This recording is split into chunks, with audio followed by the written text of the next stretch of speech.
Radio for the masses. Headline edition, July 8, 1947. The Army Air Forces has announced that a flying disc has been found and is now in the possession of the Army. If the game is rigged, change the game. Game changer. I occasionally think how quickly our differences worldwide would vanish if we were facing an alien threat from outside this world. This is Fade to Black with your host, Jimmy Church, on the Game Changer Radio Network. All right. Welcome. How you doing? How you doing? Fade to Black. Today's Tuesday, May 27th, 2025. I am your host, Jimmy Church, but you already knew that. That's why you're here. Let's do this, man. Yeah, we've got a short week this week here on Fade to Black, and it's going to be pretty hectic going through June. But last night, Chris Johnston, JD, was with us. We did a trial last night on Roswell, with Roswell. A lot of fun. Tonight, Dr. Mark Carlotto is with us, and we're going to talk about his book, An Inconvenient Theory. This is one of those nights, you know, we're going to get our edumacation on. Yeah, I'm here to learn, and if I learn something, so will you. That's what we're going to do tonight with Mark. Tomorrow night is our once-a-month AMA AJA, where you get a chance to ask me anything. It's one of my favorite nights of the month, and we're going to do that tomorrow night. Thursday night, we are off air because I will be out at Contact in the Desert, and many of you will be there. It's going to be a lot of fun. I do have 3 major events coming up. I have Contact in the Desert this week, 2 days from now, May 29th through June 2nd, right here in Palm Springs, California. After that, I head to Peru with Brian Forrester for the Inca Celebration of the Sun, June 17th through the 27th. I come back from that for the Psi Games. That's August 1st through the 3rd, 2025 in Charlottesville, Virginia. The Psychic Olympics, and the links for that are below, and everything else that I'm doing throughout 2025, the links are below. All right. Now, tonight, Mark Carlotto is with us, and I'm going to start off with this. I just want to say, because this conversation tonight is jumping into a bunch of my favorite subjects and connecting those dots. That's what he does, and we're going to do that. We're also probably going to get some conversation in about Mars. I would like to get that done too as well. But that being said, I don't know how much time we're going to have to jump into a couple of things. I want to make a basic point here that I have done for years and years on the show. And it's really this simple, talking about past and ancient civilizations that came before us. There's a lot of research into that subject, and I have certainly jumped down that rabbit hole. But there's one thing that I want to point out. Earth, 4.5 billion years old.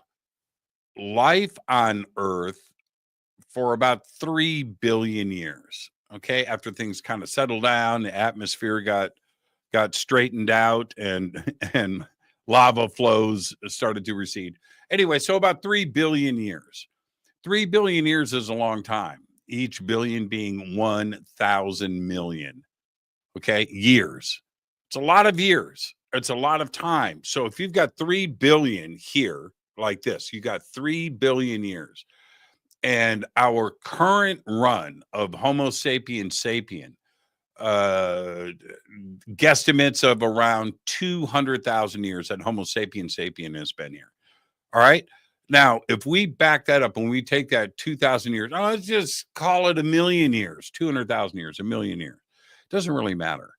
But when you take 3 billion years like this, and you put us on the end over here at 200,000 years, how much time is that? Well, it's about that much time. That's what it is. That's 200,000 years. If you've got 3 billion years out in front of you.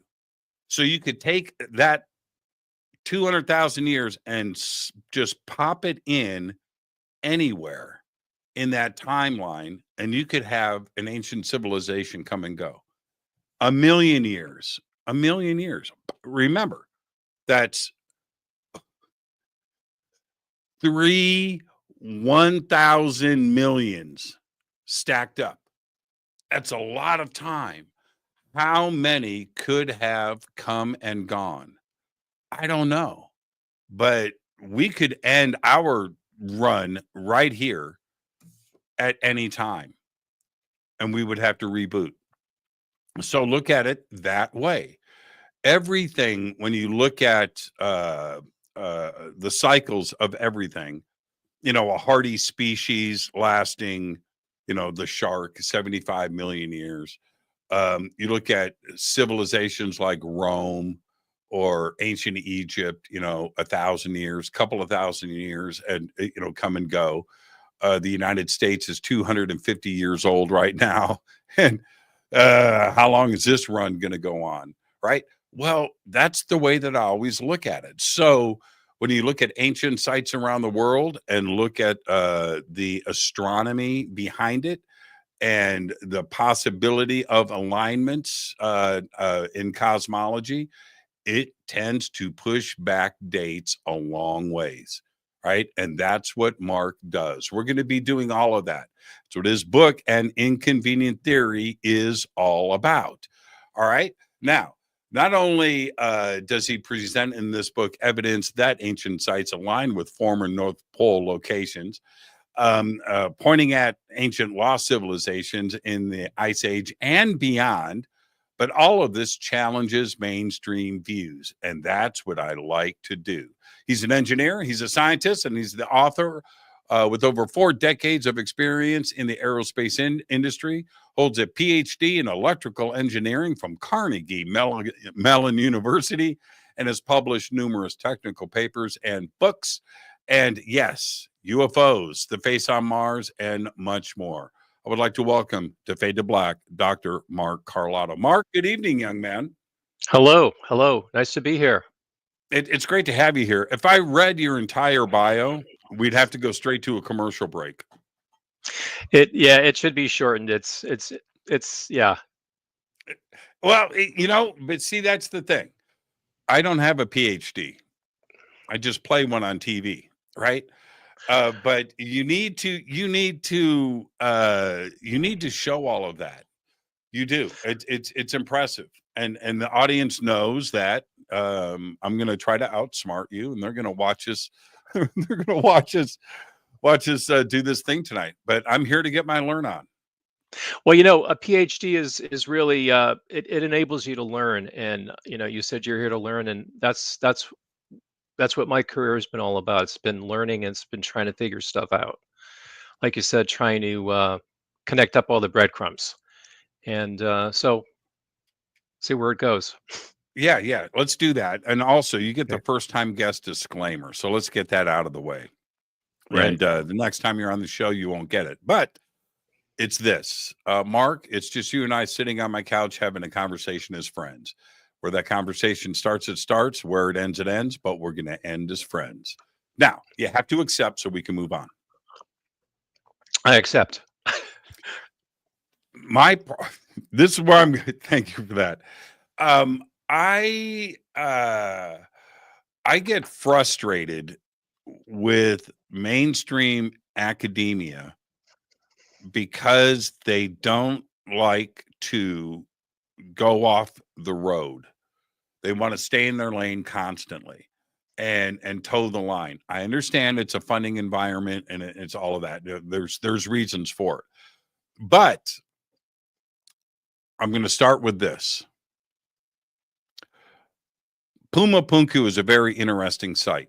Okay. And I've been there twice. I'm going to be there again in a couple of weeks. And I was with Michio Kaku. He's been a guest on the show, but I was with Michio privately for 6 or 8 hours one day. And I asked him about Punku. And I said, what's interesting about Punku, Michio, is it apparently aligns cosmically to 15,000 years ago. And this is what he says. I don't even get a chance. He goes, whoa, whoa, whoa, whoa, stop. And I go, what? 15,000 years ago in the middle of the last ice age. I said, yeah. And he goes, I don't want to hear anything about it. I said, but no. That was it. This closed-minded, he didn't want to think or, possibly, is it probable? He didn't want to hear anything about it. Why is it that Orthodox academia has this closed-minded approach to some of these very fundamental ideas? Well, see, that's their job. Their job is to protect the paradigm, the box. The box is that used to be that our history started, 4,000 BC at Sumer. But then in the 90s, it got pushed back to about 10,000 BC to the Eastern Mediterranean. Gobeklet Tepe, yeah, etc. Right. And so now that's the prevailing paradigm. And so now, what was, blasphemy in the 80s and 90s, when Babal and Hancock came out with the redating with of Zeb the Tepe, saints. Yeah, 10,000 BC. Mm-hmm. That was really before Gobekli Tepe, kind of caught on. It was still sort of happening, and it was not accepted. Now that sort of fits in within that time frame, but it's the academic's job to kind of keep things in the box. And anything outside the box, they say, well, okay, you need extraordinary proof to convince me to sort of let it in, and so we can, expand the box and make it bigger. So they're just kind of doing their job. But isn't their job supposed to be asking questions to get to alternative answers? Isn't that what Newton did? Isn't that what Copernicus did and Galileo? I could go on and on with that, but those are very real examples of big thinkers that were going against the dogma of the day.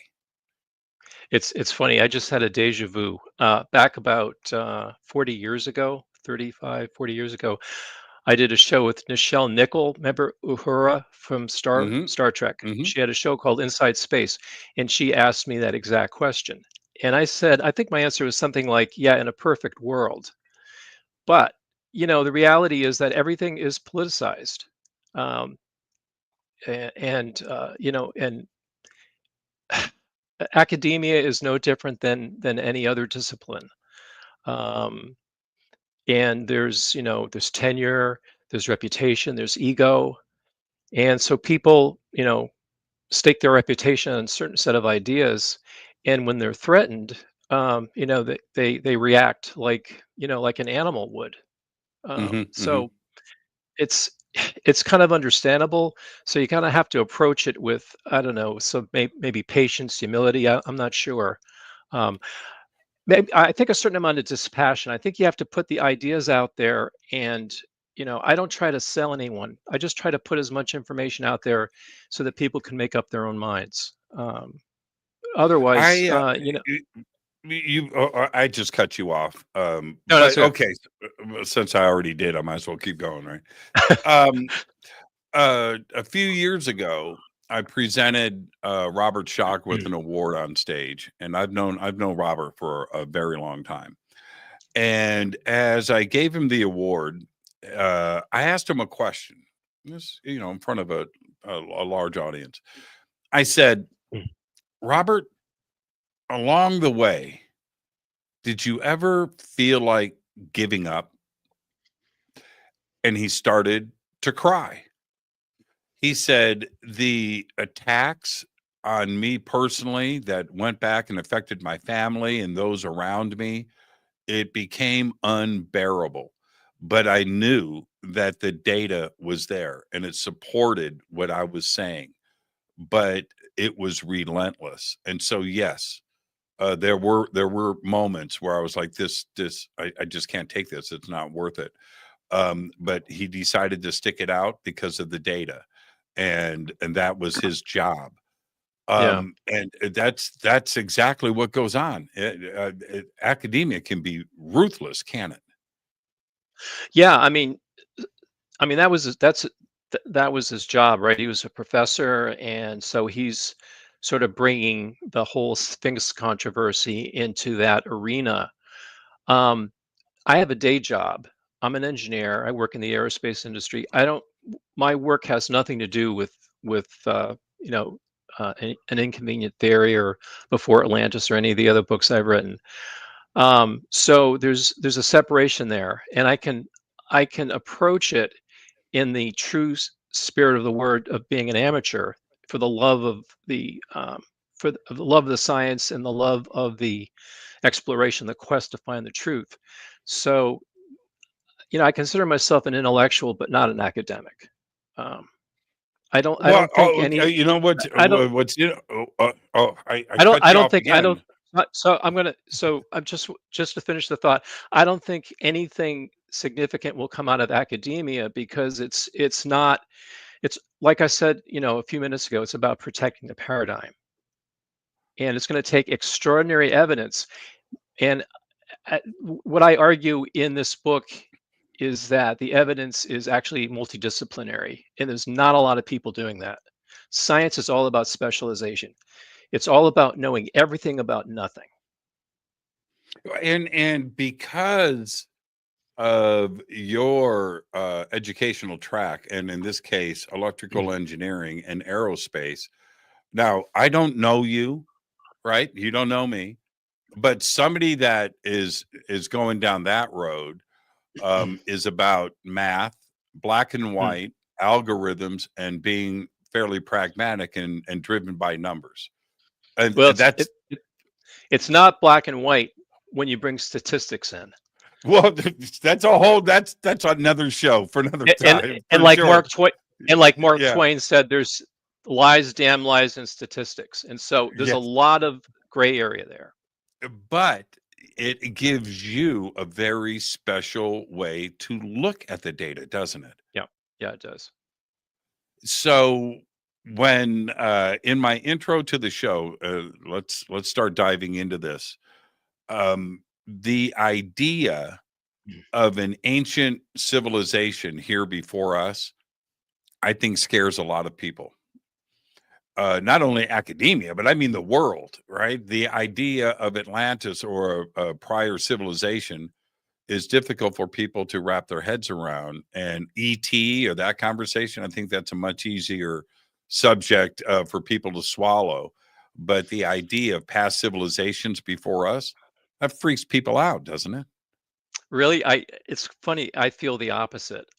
Really? Why? I think there's a lot of pressure on us now as a society, as a civilization. We think we're the latest. We think we're the latest and the greatest, but we're just the most recent. And if we sort of saw ourselves in a broader historical or prehistorical context of ages of humanity, of maybe not Homo sapiens sapien, but of of human beings, perhaps other subspecies as well. Um, and within that context, I think it takes the pressure off. Um, and so there's nothing particularly special about this period of time. We're just living through a stage of with this kind of technology, but in previous ages there were other technologies, and so the focus then turns, I think, from being on technology and the externals to who we are as human beings. It's more of uh, a spiritual perspective, let's say, rather than focusing on the externals. We're focusing on sort of who we are as human beings. That's sort of where that's at the sort of the heart of my journey. I want to find the answer to that, and I want to, and that's where I think the breadcrumbs will lead me to. What sort of tools do you use in cosmology? I'm assuming computers first off and software, but what kind of tools do you use to back up time? So what I do in An Inconvenient Theory is I look at what's been going on over the last couple 100,000 years. So we want to back up time. I'm not going to try to go back a million years. I'm going to take it a step at a time. And we've gone back 10,000, but my question is, let's go back 100,000.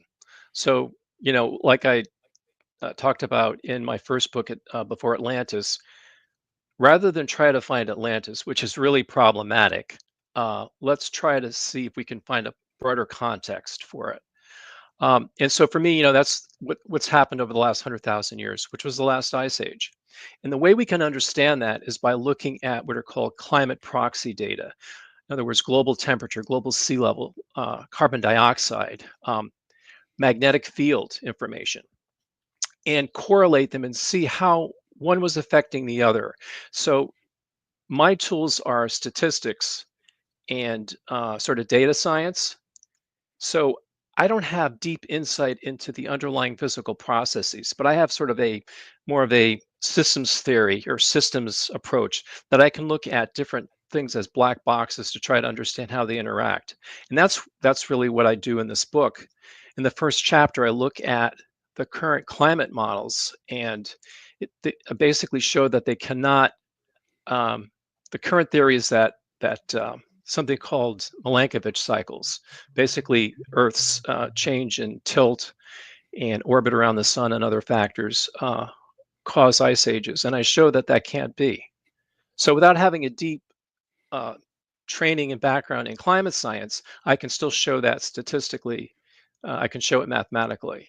And so that's the kind of tool I can use to go back 100,000 years. Do you, what about celestial alignments? How do you approach that? So this is a very, this will be a very, this could be a very long answer. Bring it.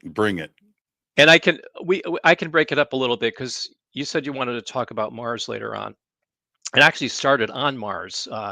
I knew Dick Hoagland. I know him quite well. We've known each other for many, many years, and he was the one that first suggested these structures on Mars were purposefully aligned in a solar direction, a solstice direction. And so at the time, I didn't want to have anything to do with that. I was more into looking at other types of evidence, and I don't want to get too far down that rabbit hole, but I had always had this knowledge of alignments. And many years later, when I was planning a vacation to Mexico, I noticed that all these structures that I wanted to see, all these places in Mexico, they weren't aligned, north, south, east, and west. It's like, what's going on here? So I kind of got back into this whole thing of alignments, and I began to think about it a lot. And as I did more and more research, I found that very few objects, very few of the most, we talk about like places like Baalbek, and you mentioned Pumapunku, and sites in Peru, Sacred Valley. None of these places are aligned in the cardinal directions or to solstices or anything that we can understand in terms of our current astronomy.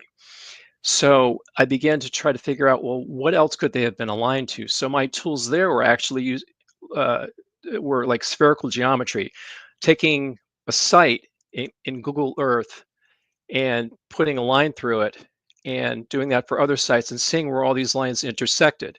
Now, if everything is, we think of sites on Earth that are cardinally aligned, like Washington, D.C. and Giza and places like that, all these lines intersect at the North Pole.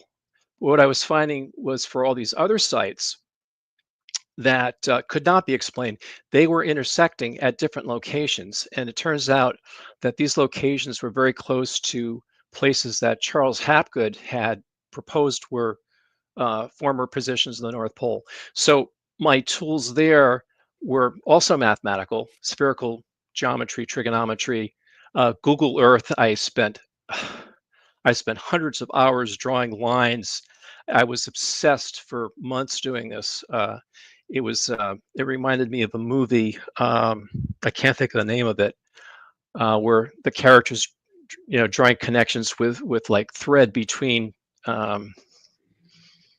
think it was called A Wonderful Mind.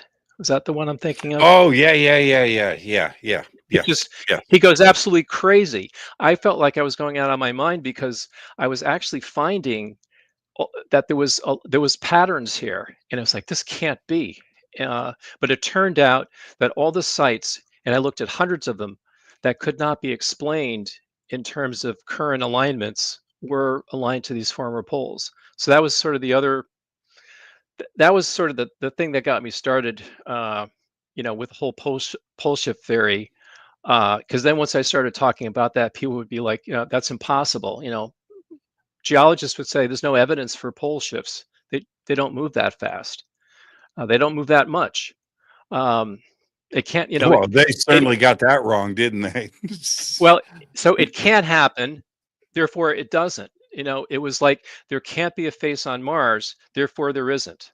And it was a circular reasoning. It's sort of it's like locked in ignorance that there's the only way to break out of it is to step back and try to find more data and use the argument of, you talked about the trial you had last night. A lot of trials are settled based on circumstantial evidence, and with ancient sites there are hundreds of sites that are aligned in these directions. The probabilities of this happening purely by chance are literally zero.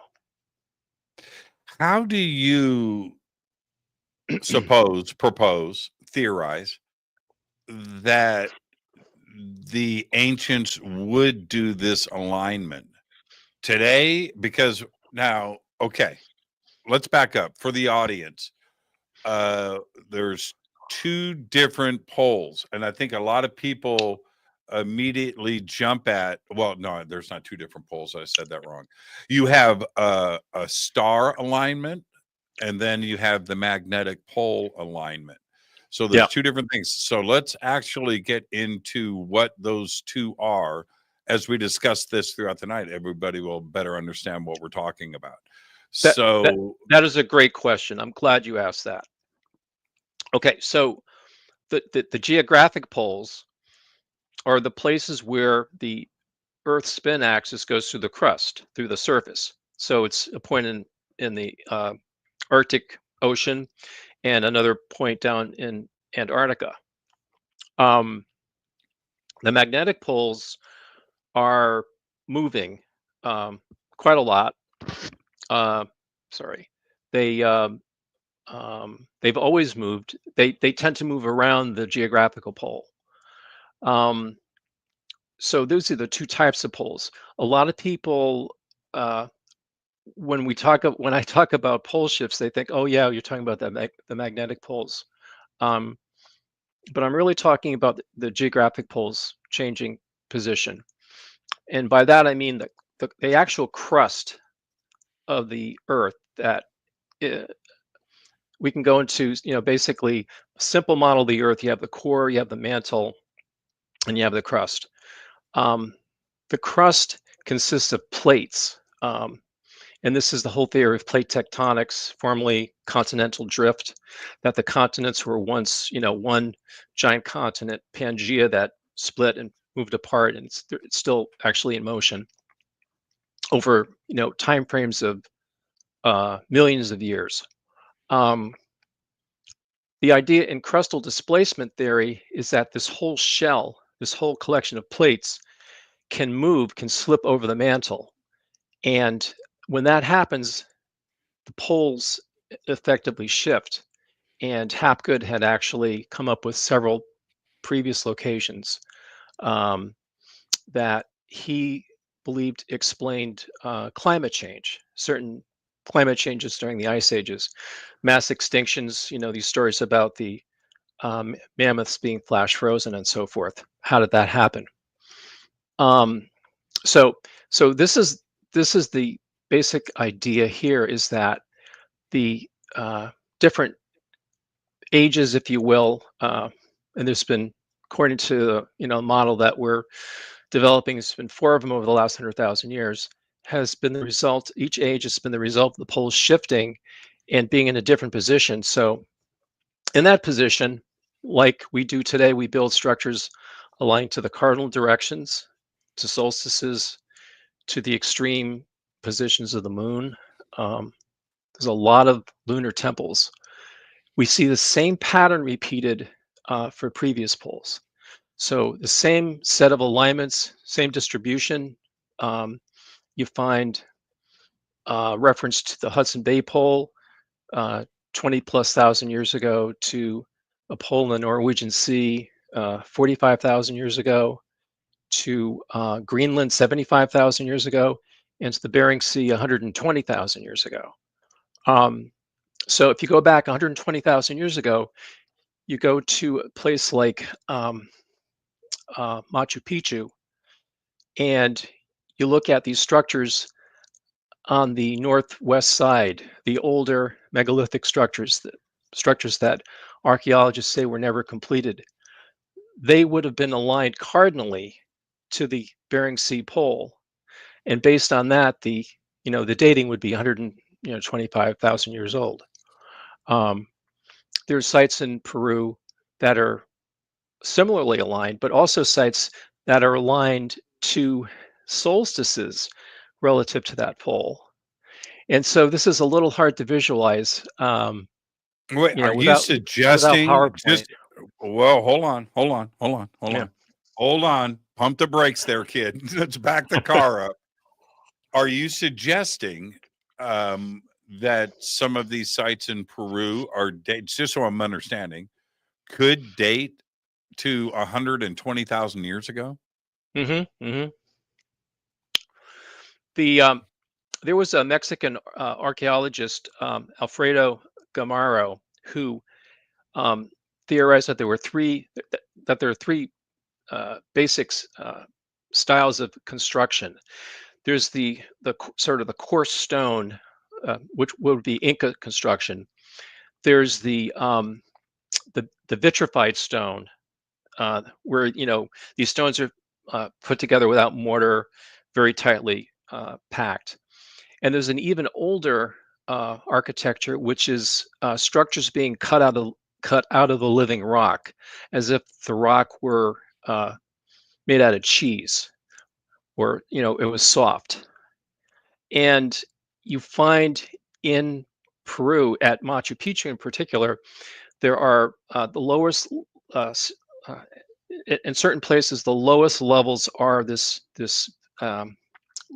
sort of carved out of living rock structure on which the vitrified stones are placed, on which the later Inca construction is placed. So it's a building over what existed previously. So the modern term is called adaptive reuse. Many examples of it for example, in Rome. Everywhere you walk, there's new construction. It's built over and around what existed there before. At Baalbek, there's 9 layers of construction. Under the Parthenon, there's an earlier Parthenon, and so this idea of building on top of things means that something very old from previous ages that might have been partially destroyed served as the foundation for something that came later, and that's why we still have these fingerprints, these remnants of those civilizations. They might have been completely destroyed. Yeah, you're right about that. And when I walk into these sites, and especially when you know what you're looking for, right? But even if you're there and you don't know what you're looking for, you will notice the different layers of construction, and you can see it. It's just right there, right? It's like layers on a cake. But here's the crazy thing, and this is the facts. You can date the Spanish, you can see the Inca, right?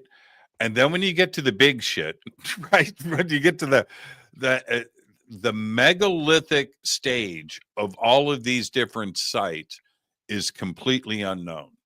Yeah, That's the crazy part. Nobody knows how it was done. Nobody knows who did it. There is no dating for it. We can chase the geology of different locations for the quarrying and stuff where the stones possibly came from, but that's it. And Right. it's the biggest and the craziest. That's the oldest and the most unknown. And you Yeah, see it's it repeated. You just see it repeated site after site. yeah, I mean it's that's the story in Egypt, right? That the oldest stuff is the most sophisticated.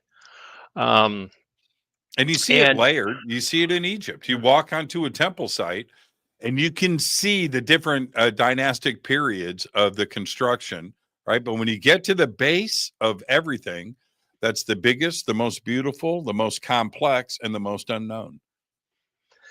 yeah, and what's exciting now are these discoveries of possibly finding stuff underneath the pyramid. Right. Right? These tunnels and chambers and undergrounds. And So that obviously came, well, maybe it's not obvious, I don't know, came before. So that'll be interesting.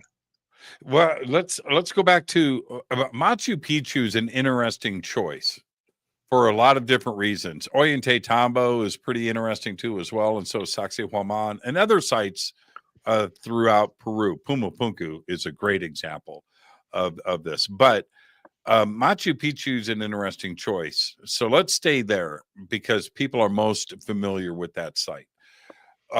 What is interesting for me with Machu Picchu is, and I've been there twice. I'll be there again in a couple of weeks. When you first walk onto the site, have you been there? No. Okay. Well, I'll make this brief.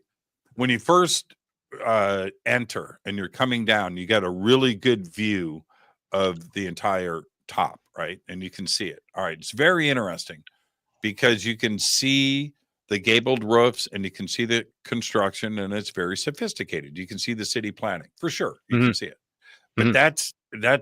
that's beautiful, but that's not what's interesting. As you go into the city center and you come up to what they call the square, this central part of Machu Picchu, that is ancient and it doesn't match everything else that is there on the site. Those blocks are as big as anything as anywhere on earth. They are huge. Okay, they're 20, 30 feet long, 4, 5, Yeah. 6, 7, 8, 10 feet square blocks that make up this central courtyard.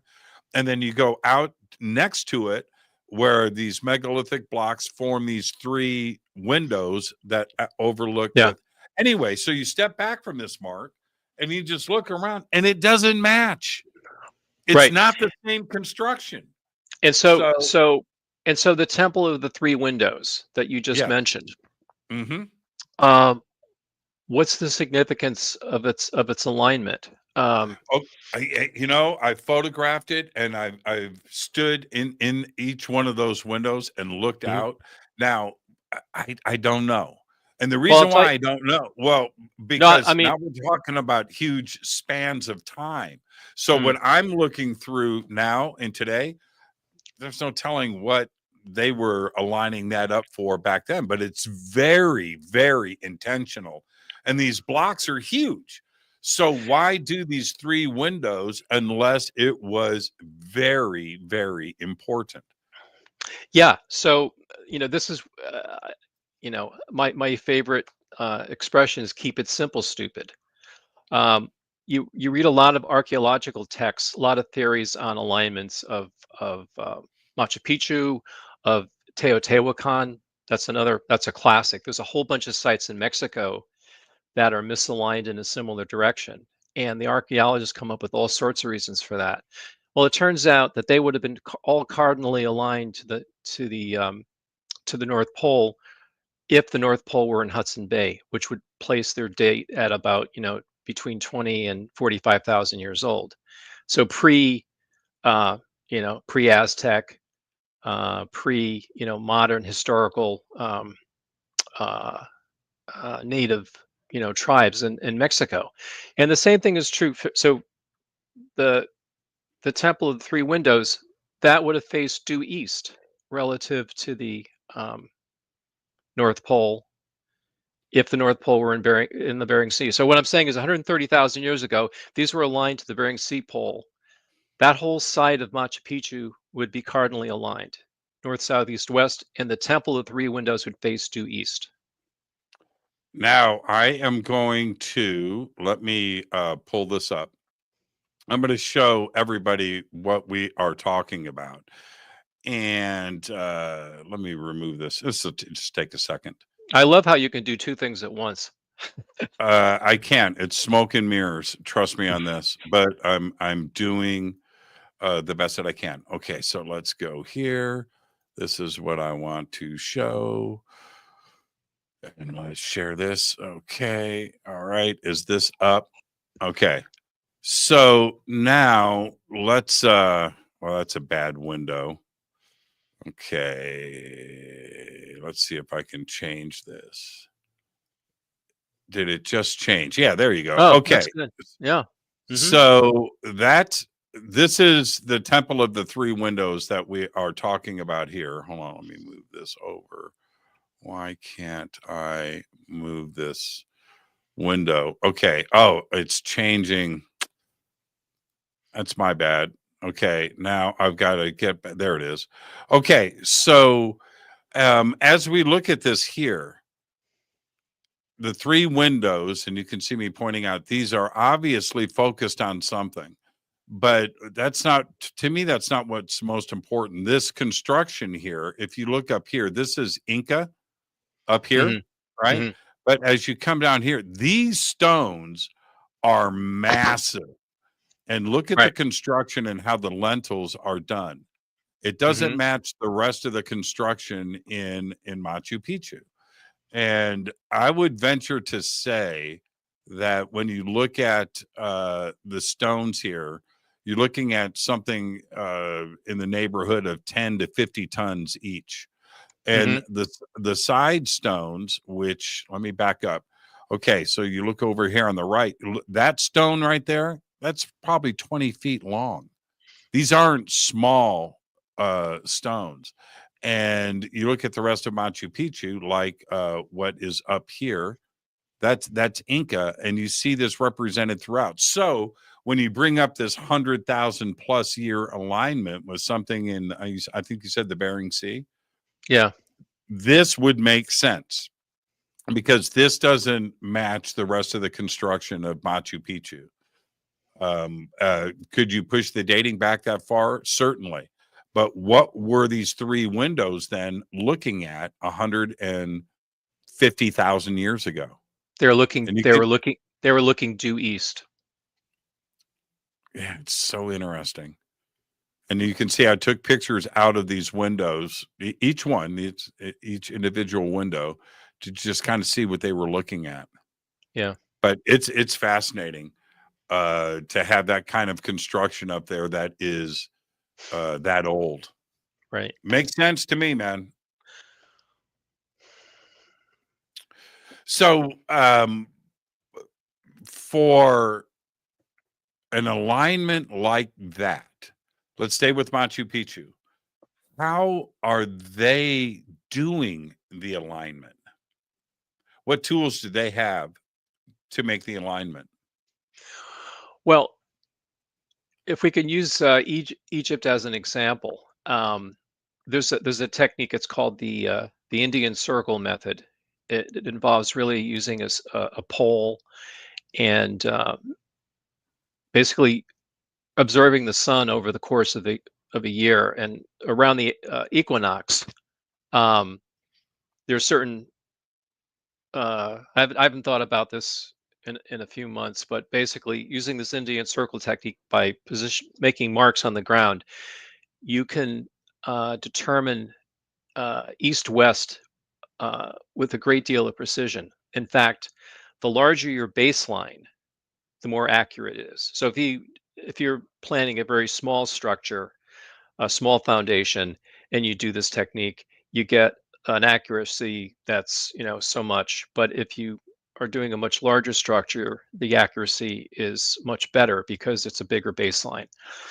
Anyway, you can show that in Egypt, the accuracy of the larger objects, the larger pyramids, the pyramids in Giza, are much greater than smaller pyramids. And it's likely because they were all aligned using this technique. It's called the Indian circle method.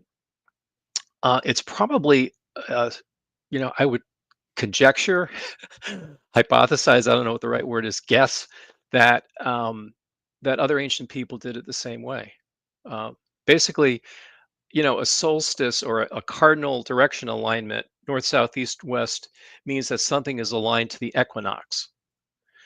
If you took this is cardinally aligned. Now, if you find that you have a structure that's tilted this way or that way, it could be aligned to solstices, because the sun doesn't rise due east west on the first day of summer, first day of winter. It's north or south of that point.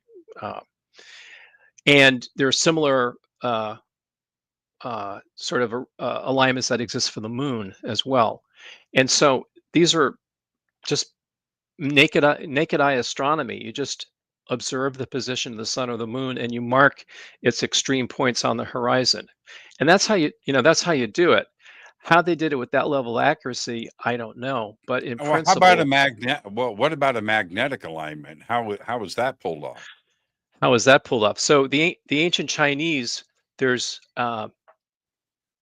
tens, maybe I don't know, 4 or 5 dozen earthen mounds, pyramids in China that appear to have been geomagnetically aligned. So they're not cardinally aligned. They're off a little bit, and it appears that they were aligned to the direction of the magnetic North Pole around the time that ruler died. It doesn't change that much over a course of tens of years. So they were able to sort of determine roughly, because they had a primitive form of compass.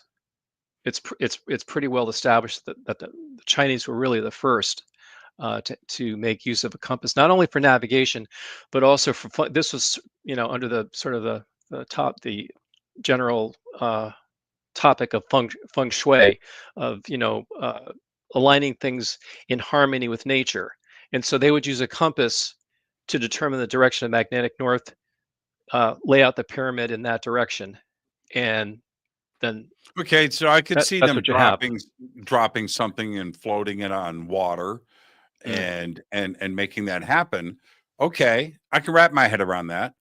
But backing up 150,000 years to a Mm. previous civilization on the top of a mountain in Peru, how would they be lining things up magnetically? Or were they just an advanced civilization and they had things like compass and metallurgy?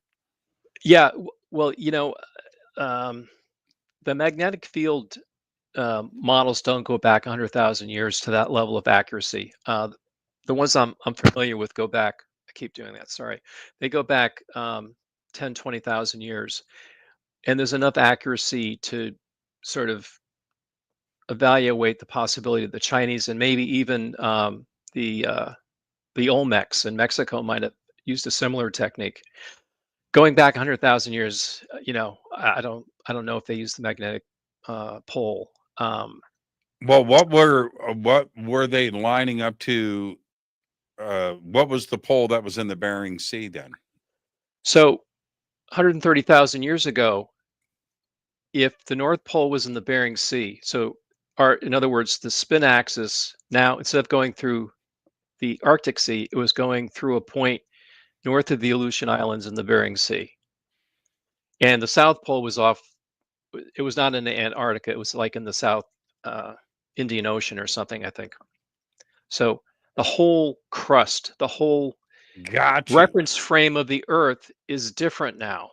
And I have illustrations of this in the book, because it's a little hard to wrap your head around.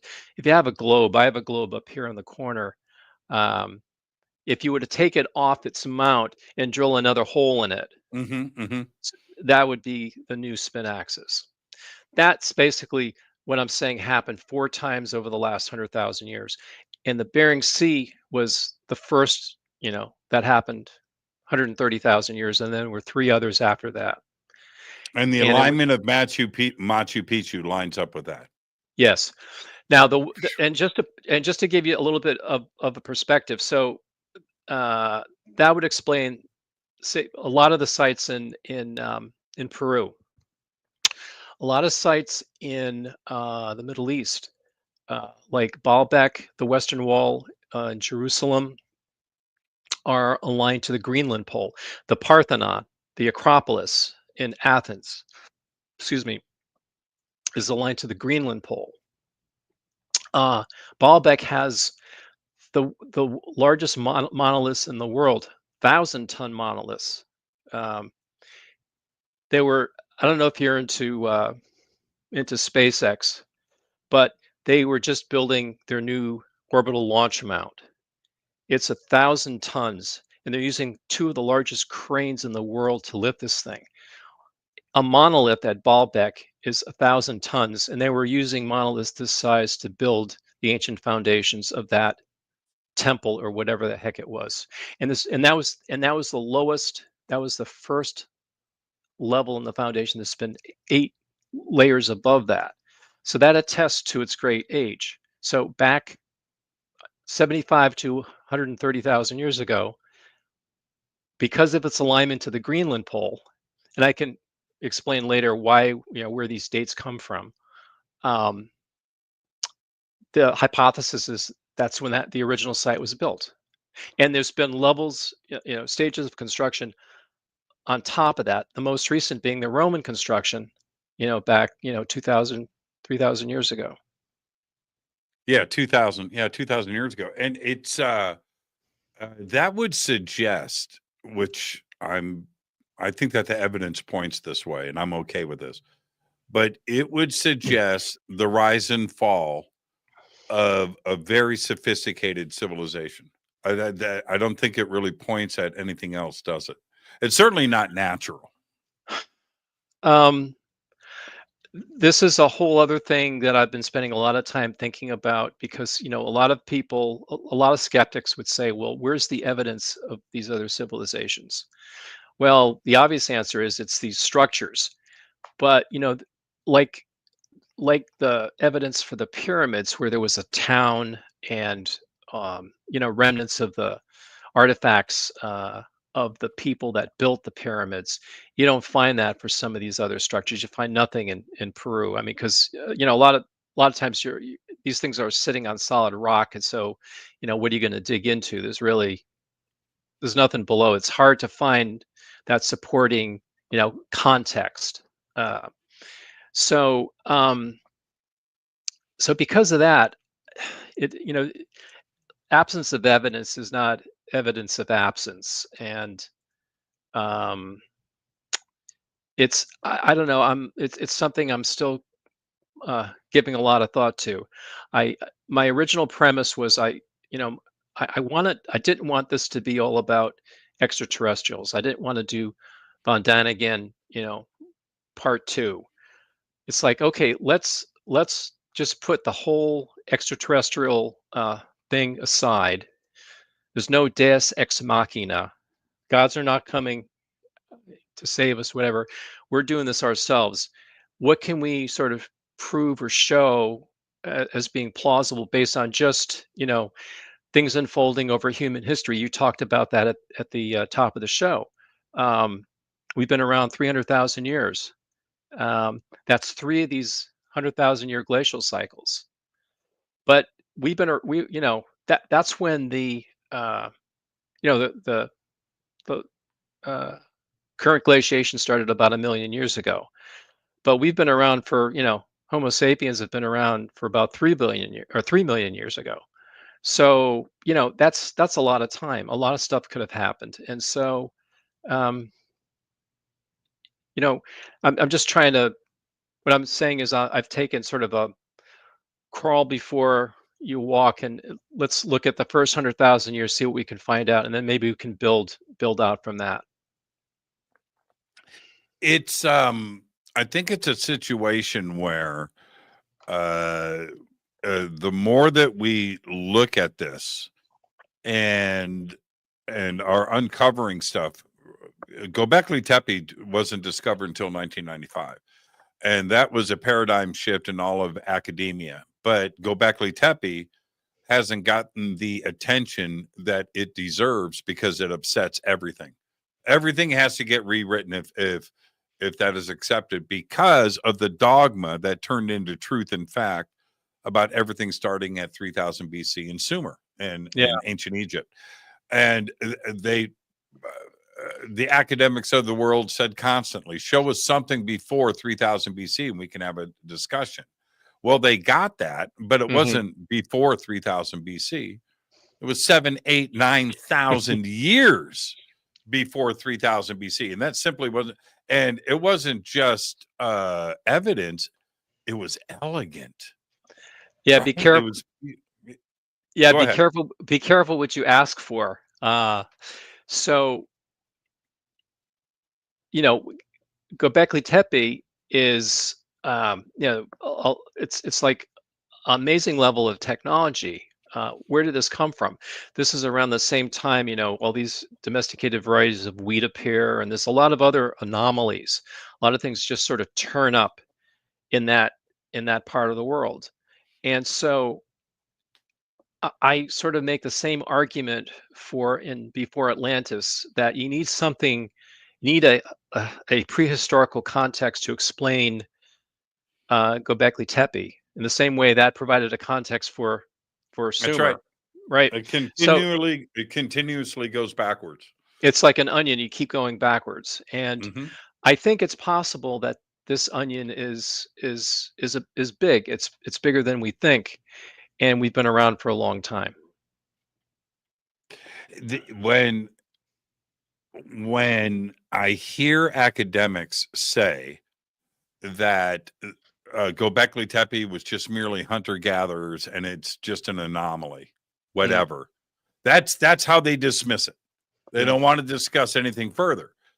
I seriously doubt, in fact, I would say it's impossible, that the builders of Gobekli Tepe invented quarrying, invented art, invented sculpture, invented symbolism right there at that moment. No, they were taught. They were taught. They were shown what to do. It's an extremely elegant site, and it wasn't invented there on that day. And the question is, by whom? Well, by the survivors of a previous civilization, by the gods, by extraterrestrials. Both. Yes. The answer is yes. Who knows? I'm kind of okay with all of that, but you know what I do see? Let me ask you about this, Mark, and then we'll hit the break.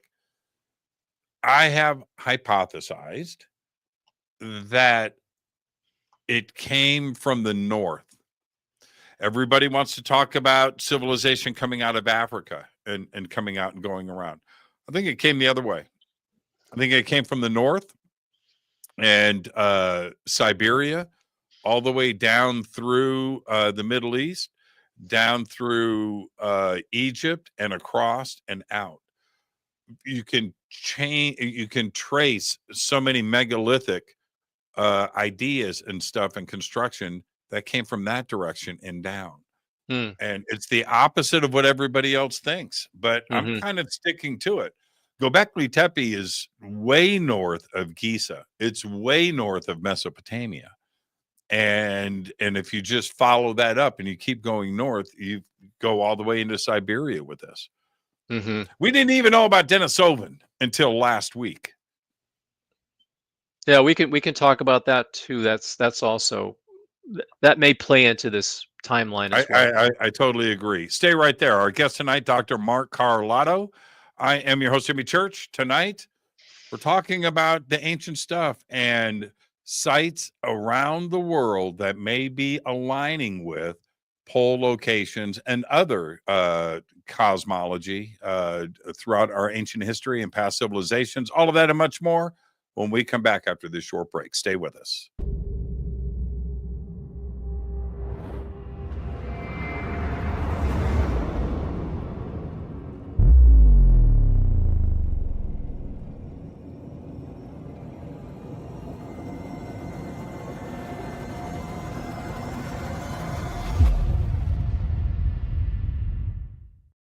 Subscribe to our YouTube channel to get your alerts and access to over 2,000 videos. Click that subscribe button right now.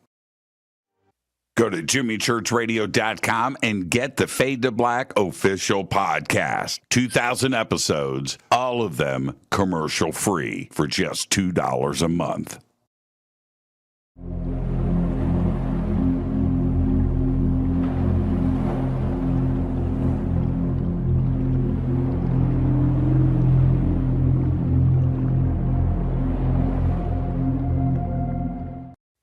Watch Into the Vortex on Gaia TV. It's Fade to Black for the screen. Simple to do. Go to Gaia.com, search Jimmy Church, or click on the link below.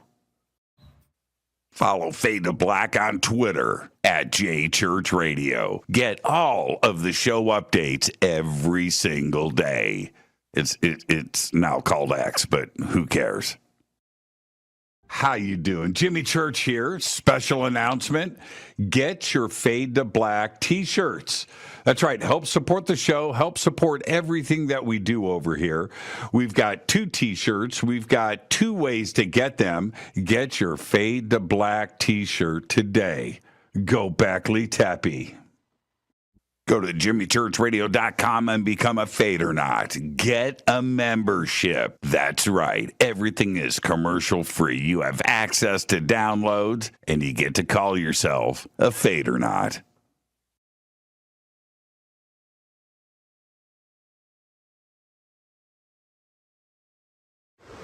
Today we're headed to Bolivia, Tiwanaku, Peru, and of course, Pumapunku. Brian, exciting. Thank you so much for everything, my friend. Always an honor. Right behind us is the sacred river of the Inca that goes past Machu Picchu. So we're going to be driving up to its source at 15,000 feet above sea level and then down to Lake Titicaca. So today we hit 15,000 feet. Yes. Crazy. And you can do it with us. All you have to do is go to hiddenincatours.com. Simple. We've got 2 tours coming up next year, one in June for the summer solstice, right? And then another one right here in November. So hiddenincatours.com. Come and hang out with Brian and I and his amazing team. Right on.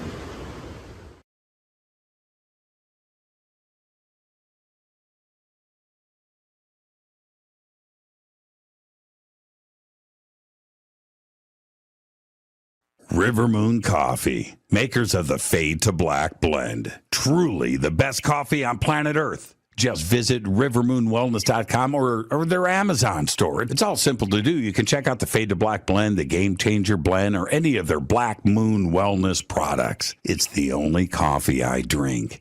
It is the best, and it's Doc. Again, rivermoonwellness.com.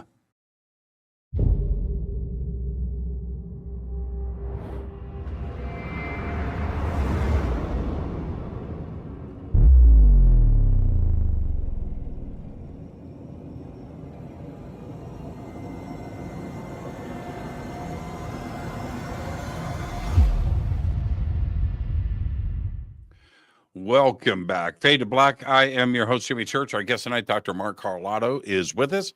We're talking about redating of us. That's right. The alignments of many, many sites around the world and what they are aligning to specifically, well, not specifically, it's multiple things, but moving poles and this pushes back dating by a large chunk of time. Very exciting show.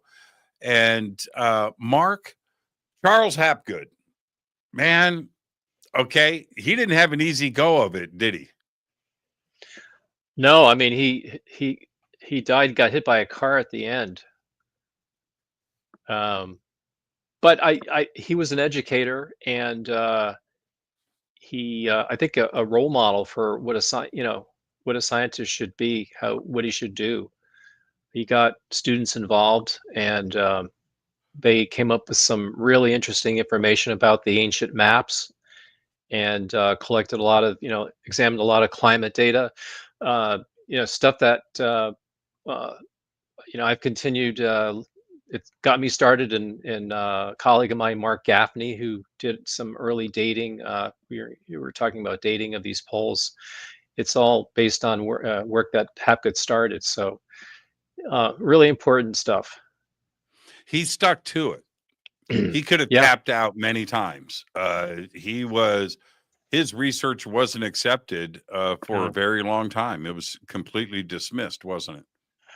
Well, yeah, I mean, he published his book in 1958, which is around the time that continental drift, which had become the theory of plate tectonics, became accepted. And geologists were like, well, this is all we need. We don't need pole shifting. In fact, there's no evidence for that. And so he was pretty much, marginalized. It's always been considered a fringe theory. Although, geologists will talk about similar things. They talk about something called true polar wander, where the poles, actually the whole spin axis, the entire planet moves. This happened on Mars, for example, back billions of years ago. And on Earth, several occasions when the entire, mantle and crust move. What we're talking about here is the crust slipping over the mantle. So it's not as big a deal. But and I think it's feasible. One of the things that Hapgood could not explain was how this all worked. He had a lot of circumstantial evidence. He had all this climate data proving or indicating, supporting his theory, but he couldn't come up with a plausible mechanism for how it actually worked. But I think in An Inconvenient Theory, I lay out, I think, is sort of a preliminary version, actually based on extensions of what we already know in the geosciences. So in other words, I don't try to invent a new mechanism.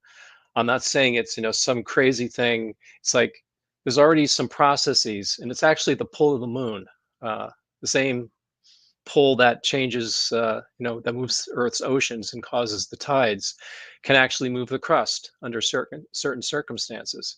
And I talk about in the book what those certain circumstances are. Can we address that a little bit more? I want to go a little bit deeper here. Sure.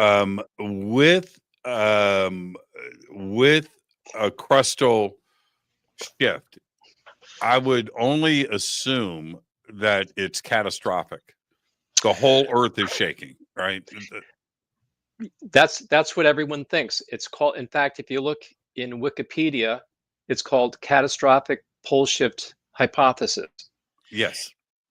But what I'm proposing is actually something that is not sudden, something that takes several thousand to perhaps 10,000 years to happen. So what's currently happening is that the crust is already slipping very slowly over the mantle. It's because of the pull of the moon. Because the moon doesn't line up with the spin axis, right? Our spin axis is this way, and the moon is rotating this way. It's a asymmetrical force, and because of that, it's able to move the crust relative to the geographic pole. And there's charts in the book that sort of explain this. I have to wave my hands, but it's actually pretty easy to see. This is an accepted phenomenon. It's called lithospheric drift, and it occurs at a rate of about 1 degree of rotation, which is about 100 kilometers at the equator. 100 kilometers at the equator shift of the crust in 1 million years. So it's very slow. And it depends on what's called the viscosity of the low velocity zone. This is the juncture between the crust and the mantle. It's sort of like a lubricating film. And as the temperature of that changes, the viscosity changes. And if it heats up, it becomes less viscous, and the moon can pull on the crust. I mean, it's pulling by the same amount, but it can move it faster. And I propose that it can move it about 10,000 times faster, to be on the order of 1,000 kilometer displacements in 1,000 to 10,000 years. So I don't think this book is making anyone happy, because a lot of people are like, yeah, it's got to be catastrophic. We want damage. We want destruction. It's like, well, I don't think necessarily the pole shift is cause of it, but associated with this are geomagnetic reversals or collapses of the field where all the magnetic field disappears, almost all, and we can get bombarded by cosmic and solar radiation.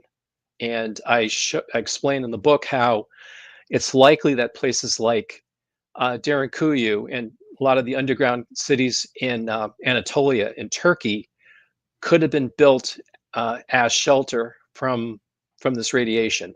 And it's a rabbit hole I don't think we have time to get into, but it's in the book. Um, uh, Well, they were escaping something. They yeah, were and I don't, escaping something. and they yeah, you don't go you don't go hundreds of feet underground to escape, some bad guys. I mean, it was something, I think it was an environmental catastrophe that was occurring. But Um, what you're suggesting then, okay, so let's back up. The time that we're looking at, you've got one at 130,000 years, right? mhm. And at the Bering Sea, you've got something in Greenland. So the time that is in between that and the displacement of the outer layers, the crust, the continental shift, and everything that we're talking about here, Mhm. um, that kind of movement could actually be very smooth over that time period, and it wouldn't necessarily be noticed by the people of Earth. Um, I think this theory is attempting to try to make everyone happy, but it's not making anyone happy. Sure, for Um, sure, now, for now what? sure, for sure. So so I think it's slow, but I don't think it's without consequences. I actually got a little sidetracked with the geomagnetic effect. That's one side effect. Perhaps a more important one would be supravolcanic eruptions. And looking at the timeline, some of the largest VEI volcanic explosivity index eruptions, like Toba, um, like the ones in like where Vesuvius is in Naples, that part of Italy, these occurred around the times of hypothesized pole shifts. So there are Mm. eruptions, earthquakes associated with it, but not with the crust necessarily, you know, shooting, at thousands of miles an hour. There's no mechanism to cause that. It can only go so fast. But because it's such a massive thing, the crust of the Earth is incredible. There's a lot of mass there. There's a lot of there'll be a lot of consequences of it starting to move and stopping to move because you have that kinetic energy, and when it stops moving, where's that energy going to go? And it's not, you know I'm not a geologist. I play one on TV sometimes, but my argument is that there's a lot of correlated things going on in the world, these eruptions, the geomagnetic changes, these pole shifts, climate changes, sea level changes, and so forth, that all sort of line up. And you could say, well, is it causation? Is it causal? Is it coincidence? Is it just random, chance? It's again, it's a lot of things happening at the same time. Um, but it's not the sort of thing, I don't believe. I think the floods that we've talked about that have been associated with this are probably more the result of earthquakes, tsunamis that co-occur with these events. I mean, think about it. The whole crust of the Earth is moving. If that starts and stops, there's going to be some consequences. Does that help explain some of the mass extinction events? I mean, I, we're also talking at the same time about the rise and fall of past civilizations too, as well.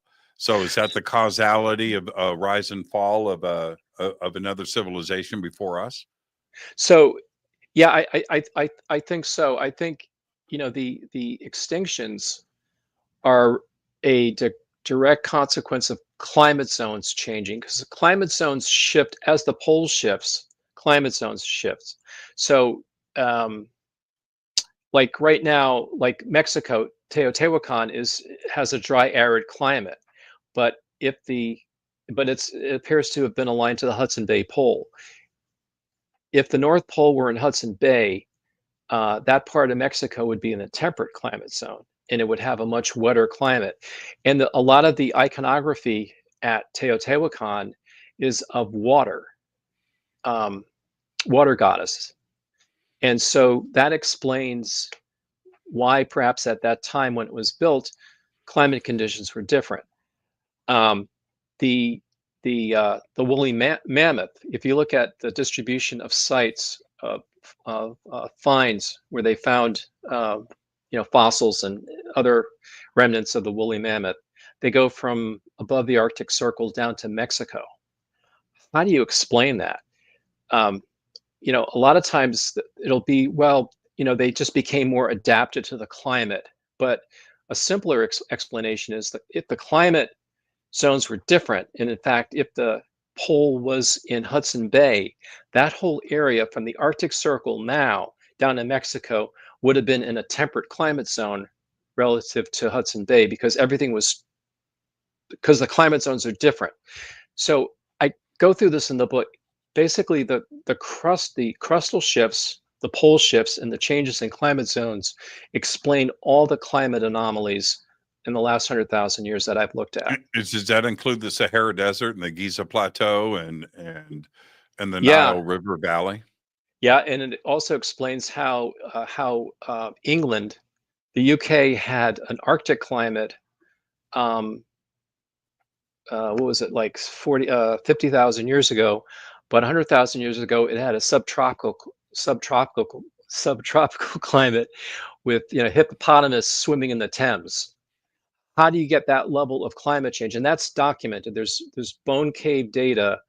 And again, I mentioned Mark Gaffney, who I worked with on this. He actually came up with a lot of this initial dating, found papers that had been written that had all this fossil evidence of all these climate anomalies. They're called mammal assemblage zone data. In other words, fossils of different animals that you can date, because they're sort of the same layer.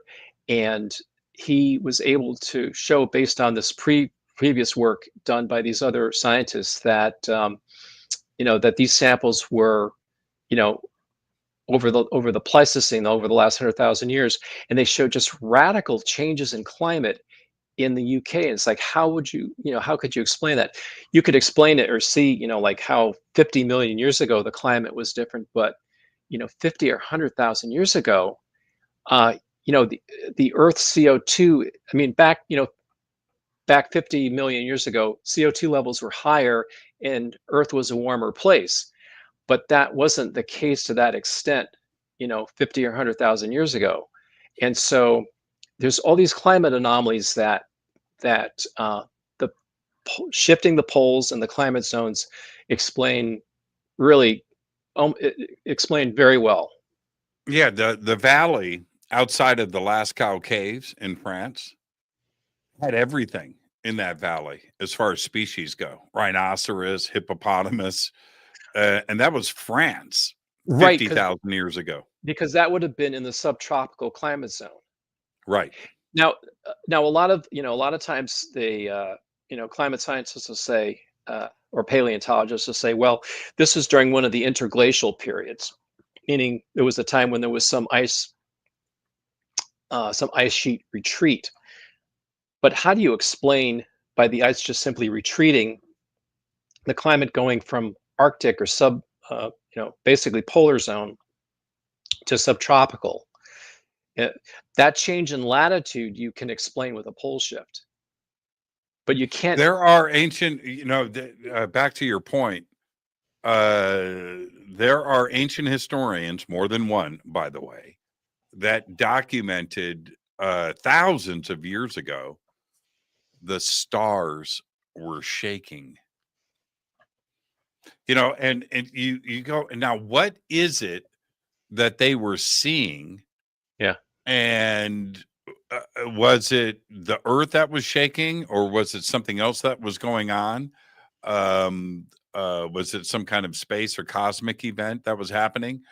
And a couple of historians have also said in the past, now I know it sounds crazy, but that the sun, they woke up and the sun was rising in the west and not the Yeah. east. Well, there is this sort of like symbolic references to this to the sun being rising in different places that has been sort of connected with the precession of the equinox. Oh, do In you the think? Well, context, is it possible? Going yeah, back to your point, yeah, is it possible that the Earth flipped for a week, right, and just rotated, and that was the shaking of the stars, and explaining why the sun was setting and rising on the opposite sides of the Earth? I know it's crazy, yeah. but that's a weird thing to document. If it, you know what I mean? It's just so out of the ordinary. No. I mean, it's in Plato. Plato talks about it in Timaeus, and his one of his dialogues where he talks about Atlantis. And the interesting thing in Timaeus is sort of reading in between the lines or reading the other parts of the dialogue that don't talk about Atlantis, but talk about Greece and other things that were going on. And there's exactly that reference you mentioned to a change.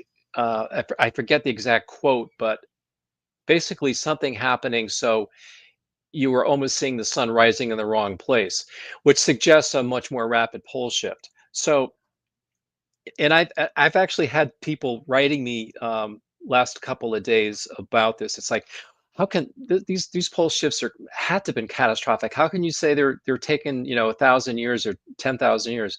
It's like I'm trying to bridge a gap between what's considered not, I don't even want to say alternative, but is considered fake science or pseudoscience, because a lot of all scientists would write all this stuff up.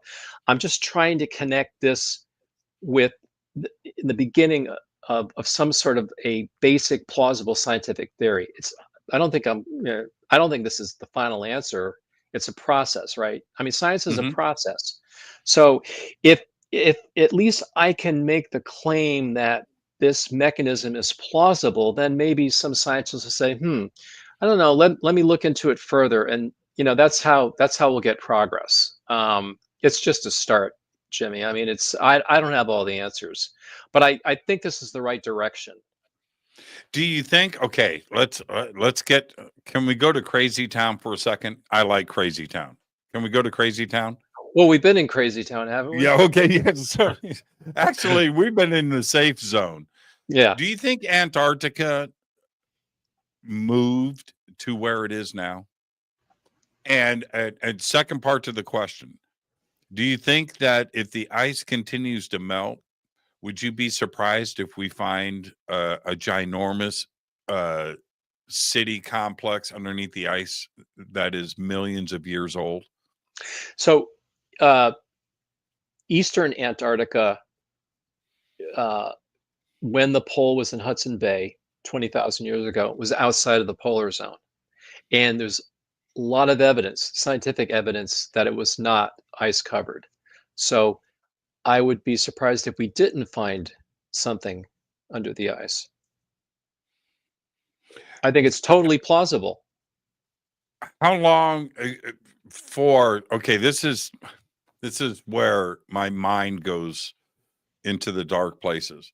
But it seems to me that Antarctica, a great length of time ago, what was completely tropical and not where it is now. It could have Yeah. been sitting smack dab in the middle of the Pacific Ocean in between Asia and South America. And it wouldn't surprise me if we find palm trees underneath that ice. Oh, That's my take. oh yeah. They've actually they already have. Um, there was a period, and again, I'm not a climate scientist, but back 50 plus million years ago, There's a lot more CO2 in the atmosphere. Antarctica, I mean, everything has kind of moved around, but 50 million years ago, the continents were sort of in the same place they are now. And Antarctica was tropical. I mean, the whole surface of the Earth was, because global temperatures were, I don't know, 20 degrees warmer. There was no ice anywhere. And so there were palm trees there. And in fact, they found palm and other tropical plants under the ice. But that has nothing really to do with pole shifts. That's just the Earth's climate being a lot warmer back then. Then it cooled down. Then, CO2 was taken out of the atmosphere. Oxygen levels increased. The planet cooled, and we entered the glaciation. I think it's called the Quaternary glaciation, like is it 1 or 2 million years ago, because our temperatures dipped to the point where these variations would take us in and out of ice ages. And we're sort of at that stage now where we've been going in and out of ice ages. But if we warm up too much, there may not be another ice age. I talk about that in the book too. That's mainstream climate data. But that's not to say there wouldn't be a crustal displacement, because crustal displacements, they're driven by the moon, but they're unlocked by, I think, processes deep within the Earth, by something called mantle convection or mantle plumes. Are we through that? Are we past that stage, or would you expect something else major to happen in the future? I mean, again, I'm looking at patterns and data, and it appears that this has been the pattern. I call it kind of the rhyme and rhythm of the ice ages over the last countless hundreds of thousands of years. You're a drummer. Well, you're a drummer, okay? Yeah. Yeah. So has the beat kind of settled into a groove? Has everything kind of just settled into a balance point where it's going to stay like this for an extended period of time? It has been in this groove for a while, and there's no knowing how long we'll stay in the groove. Because I think it's something, I don't think we've always been in the groove. It seems like you've heard of the Goldilocks effect, how the Earth is just the right distance from the sun and the moon is the right distance from the Earth and all this other stuff.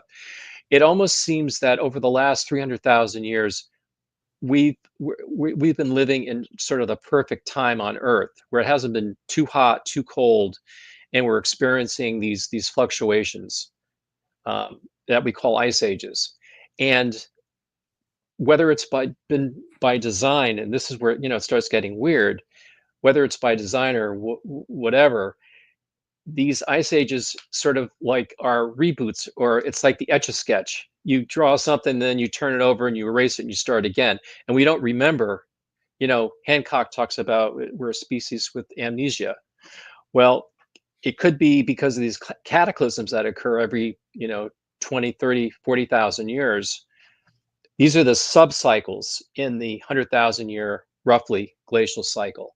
So it's sort of like the subdivisions of the beat, right? We're in 4/4 time, and these are the quarter notes, more or less. But we're actually we're going to drift a little bit. Time, the rhythm is very fluid.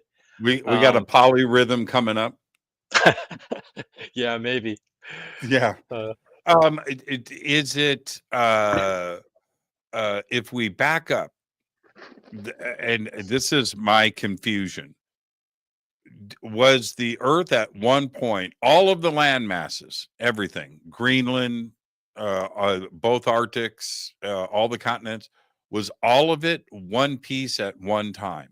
Yeah, it's called Pangea. Well, I understand the Pangea part, okay, but what that would suggest to me is that half of the Earth was above water, the other half of the Earth was water, right? And so that would be an unbalanced rotation. It must have been like a really bad time to hang out here. It was always wobbling. In fact, this occurred around the time of the Cambrian explosion. Cambrian explosion is when most of these is it species? I never get this right. suddenly appear, and there's an explosion in the evolutionary process. The And popcorn, the the popcorn popcorn, effect. yeah. Yes. And around the same time, there was what's called a true polar wander event, where the entire Earth shifted 90 degrees. It wasn't the crust only, it was the crust and the mantle over the core, sort of like what happened on Mars billions of years ago. That's not what we're talking about here with these crustal displacements. These are shorter shifts of the crust over the mantle. But to your point, yeah, it was a strange time, and the Earth was unbalanced, and because of this, it had to sort of right itself by it's the moments of inertia. So it changed the spin axis to conform to that distribution of masses. Yeah, it's just like anything else, right? You pour cream into a coffee and you stir it up. Eventually, everything is going to balance itself out. Yeah, And that's what happened with Earth eventually over time. yeah. Now, okay, so let's go back into the crazy zone. In my little opening monologue, call it what you will, my rant, where I talked about, a little space of, I'll do this, this being a million years, right? And you could just drop in a million years in a 3 billion year time span, and you've got a rise and fall of a civilization, quite possibly multiple times, that was interrupted for whatever reason. I think that is the case. How long would it take for nature to overcome a civilization and hide it from us? When you brought up Baalbek, Yeah. I'll bring up another really good example, something that anybody can go and visit, like Baalbek, the Assyrian in Egypt, which is at Abydos, which is a temple built and tied to Seti the First. Okay, all right, fair enough. But the problem with the Assyrian is it's about 100 feet below Abydos. And you can see the depth that it is. It's down. It's below. You can see the Temple of Seti the First. You got Abydos behind you. You can see all of the Seti the First stuff that is there. And then you have the Assyrian, which is below ground, which would indicate, first off, it's not Seti the First. It's a heck of a lot older. And what's crazier about the Assyrian, it's got the biggest blocks in all of Egypt at that site. Ginormous blocks, and so that would indicate to me something much more ancient. I don't know if you go with the sediment layers, there's been some people that are talking 50,000 years ago. So a lot of there's been studies done by archaeologists on trying to understand site alignments all over the world. Many studies done in Egypt, and a lot of these sites, they can't explain them. The Assyrian Temple of Seti is one, because they're both aligned in the same direction. They're not currently not aligned in any known direction. However, if you put the North Pole in Hudson Bay, they would have been aligned to solstices. Think of Karnak, that's aligned to solstices. So it's a pattern, aligning things cardinally to solstices, to lunar standstills, to the moon, are patterns, alignments we find today. You can take those same practices, those same patterns, shift them to former poles, and you find things align the same way. And you find that in Egypt, and that suggests that, and this goes back in Egypt, this goes back to the Ramesseum in I think it's in Luxor, across the river. That is also known as the Temple of the Millions of Years. Fascinating site, by the way. Fascinating site. I have not been there. I've been to Egypt. I have not been there, but that site is aligned to solstices relative to the Bering Sea pole, which suggests, like Peru, we're talking about a site that was originally established, 130,000 years ago. The Ramesseum. Okay, I don't want to get sidetracked. but I will say this: not enough people visit that site. There's other things in and around Luxor. I get that. Yeah. And you drive right past it, right? The highway's right there. And so when you stop at the Ramesseum, you will be the only people there. Okay? It's empty. Mm. And you're watching all the tour buses drive by, right? Hundreds of them. And they're blowing past. This is what's crazy about the Ramesseum. That statue of Ramses is guesstimated to be between 75 and 100 feet tall, of one solid block of red granite. You go up to it and you see it, the torso, I mean, it's as big as a house, right? And his feet are the size of the short bus at school, right? It's like that. And you're one piece. How, it came from Aswan. Okay. So, all right. How did it get here? How did they carve it? And how did they tip that thing up? I don't get it. I don't get it. And it's one of the most fascinating things that you could see on planet Earth. I'm telling you, it is insane. And you just have to back up and ask yourself, what was the technology that was involved to carve this, because it's beautiful, and it was obviously easy. It's huge, and it's so beautiful and perfect and smooth. And so anyway, as you look at, okay, all right, how did they get it out of the ground? How did they transport it from Aswan to here? And how did they tip this thing upright? I don't understand. It goes right back to Elon Musk and SpaceX. The largest cranes in the world could not do what you're looking at there at the Ramesseum. Right. That's right.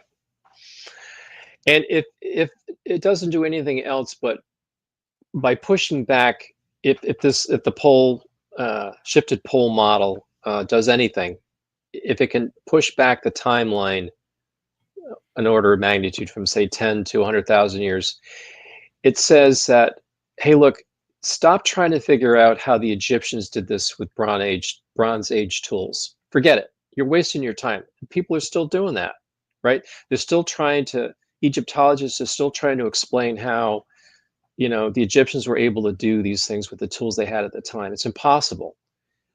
You can just sort of put that whole thing to bed and then really try to solve the real problem, which is, okay, what came before, and what could the technologies have been, and maybe try to look for them. Start digging deeper, drilling holes in the ground, and taking some new research directions. That would be really cool. That's what I would like to see. Why do you think I'm going to say dogma. I'm just going to go with dogma. I haven't said dogma in a long time, so let's use it here. That the dogma that has been pushed on us is that nomadic tribes came out of the desert in the Sahara, showed up at the Giza Plateau, and then the next day built the pyramids. Like, they went from wearing animal skins, foraging in the dirt for seeds for dinner, right, to eat, and then just came out and went, okay, let's level this plateau and build all of this stuff to cardinal north and level it and make it precise. And let's just go ahead and do this.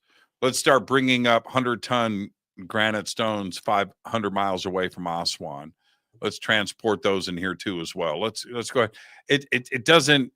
It's not logical, right? And we look at it now and we go, that cannot be how it was done. But they want to stick to it, don't they? They want to force the square peg into the round hole to fit it their way. So why is that? One possibility is it's the way we think about time. In the East, Vedic science is all about cycles, Mahayugas, cycles of time, millions of years, thousands of years. The universe is an infinite progression of these cycles. In the West, it's all based on evolution. We start with, simple elements, compounds, molecules, cells, all the way up. And it's been a monotonic, gradually increasing evolutionary process. So there is no alternative. We have to assume that somehow out of the Stone Age, we developed this technology, and it's there because there's no other possibility. If you believe in cycles, like if you have a sort of an Eastern perspective, then that opens up the door to previous civilizations, previous ages, and so forth. But that's not the way Western scientists think. Is it possible that different sites around the world, we talked about Machu Picchu, Ollantaytambo, we can certainly throw that in there, but Giza is a really good example of that, that these structures were inherited, right? That they were already there? Yes. Yes. How, if we consider that, we have Gobeklet Tepe that's sitting there at 10,000 BC, 12,000 BC. We still don't have the totality of that site and what's there and the aging of everything. Certainly, it could be much, much older, which is very exciting. But that's an example of something much, much older than Giza. If that's the case, what's the possibility, or what are you looking at of possible dating of Giza with alignments? Well, I think, what you see on the ground in Giza being cardinally aligned suggests that it's less than 20,000 years old. What's underneath is an open question. What I've been looking at, another sort of project I've had is looking at another place in Egypt known as the Labyrinth in Harara. I don't know if you're familiar with that. The labyrinth that Herodotus talks about. So I've been working with spaceborne SAR images. This is radar imagery, synthetic aperture radar. And it shows the presence of a substantial structure underground that is not cardinally aligned. It's actually, could be either aligned, it could be aligned in a couple of possible directions, but either one would be previous ages, let's say, either Hudson Bay or Greenland. So putting it, 20 to 75,000 years old, the original foundations, the original structure. But Giza would seem to be more modern, more within the last 20,000 years. There's a lot of, most of the unexplained sites are in Upper Egypt. And it could be that because Upper Egypt is older, seems like the older sites, again, based on this theory, this model that I'm talking about here is based on, would be much older than in Lower Egypt. I think a lot of people struggle with, and that includes me, when you visit a lot of these ancient sites, and Egypt is a great example of this, is that we look at it in a modern context. You're like, Jesus Christ, it's hot here, right? There's no shade. There's no trees. There's no water. There's no nothing. Why would you do this? This doesn't make any sense. Well, it doesn't today. But back when these sites were done, it quite possibly was a lush, wonderful place to hang out. Yep. It wasn't what we are looking at today, which is, man, it's gnarly. You tour Egypt today and all you do is look for shade. That's your goal. That's your goal when you're touring. Right. It is. It's like, man, oh man, the sun. But that wasn't the case probably when these sites were built, was it? Right. And the same thing is true in Mexico, Guatemala, all these Mayan sites they're finding under the, hidden under the forest canopy using the LiDAR sensors. They're revealing these extensive megalopolis that, would have been home to hundreds of thousands, millions of people. how could they possibly live in these conditions? Well, if you buy the pole shift hypothesis, if the pole were in Hudson Bay, this whole area, central Mexico, Central America, would have been in the temperate climate zone. Egypt would have had a considerably different climate, a more temperate and wetter, but as the Sahara, as you mentioned earlier as well. This can all be explained by changes in climate zones resulting from shifts in the pole, from crustal displacements, based on this theory. So this theory, I feel like it could be the missing link in explaining not only archaeology, but explaining mass extinctions, climate changes, providing a new explanation for ice ages, which we're climate scientists are still talking about Milankovitch cycles. They recognize that these cycles, these solar forcing functions, the sun and changes in our orbit, aren't enough to cause ice ages, but they still talk about it like it's the only possible theory because they don't have anything else. They have no plan B. Shifting land masses from the polar zone south by virtue of a crustal displacement is a way of melting ice. Similarly, taking an area that was temperate and moving it into the polar zone can explain why that area experienced a glaciation. It's a very common sense explanation, simple, and like I said, that shifting explains a lot of things. It's sort of like kind of a common element. That's why I call it an inconvenient theory, because no one is gonna. I mean, it explains a lot, but it's gonna piss a lot of people off. Would that explain? Again, this is just my twisted mind, but to have whoever built Gobekli Tepe to deliberately bury it and walk away would suggest to me that it was lush before. They were growing crops, they lived there, they over thousands of years, but then the climate changed and things dried out, sand moved in, and they just couldn't live there anymore, so they buried it to preserve it, but had to move on. That to me is an easier way to explain Gobekli Tepe, why it's there, why they chose that site, and why they had to walk away. Is that an example of what you're trying to do with an inconvenient truth? Yeah, I mean, it's all about climate change. That's what happened to animals that became extinct. I mean, in some cases they were able to migrate and reestablish a biome that was suitable, but in other cases there was no way out and they died. And there's case studies in Australia as well as in North America and Siberia. Again, I'm not a climate scientist, but I pull these case studies and sort of line them up so you can kind of see the facts and see how it lines up with what we think we know about climate, and how these are really anomalies that we can't explain. But if you start moving climate zones around, it's like, yeah, everything, it's like the puzzle pieces all fit into place. Now, here's the elephant in the room, and when I get you back on the show, we'll do a show on Mars. Okay, so I'll extend that invitation now.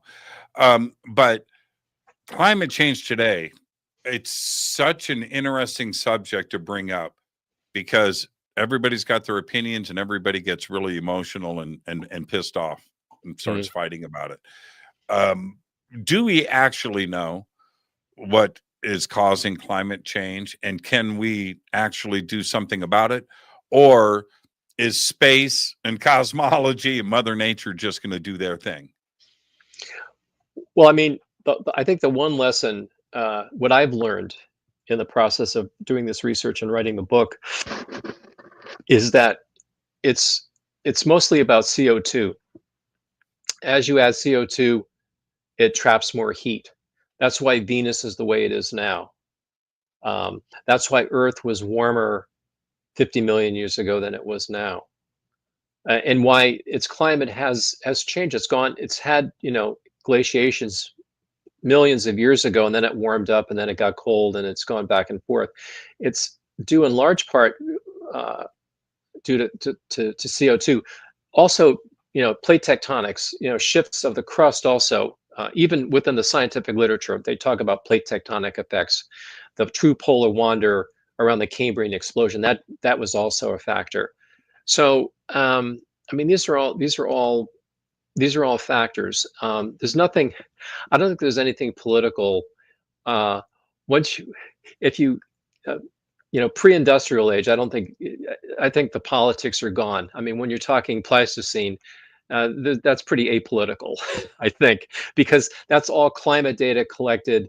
They drill these cores in Antarctica and in the Arctic, and they measure, and they have the bubbles of gas, and they figure out what the temperature was and the amount of CO2 and oxygen and so forth. And it's all analytical chemistry and stuff. And these are all published data sets that there's no politics there.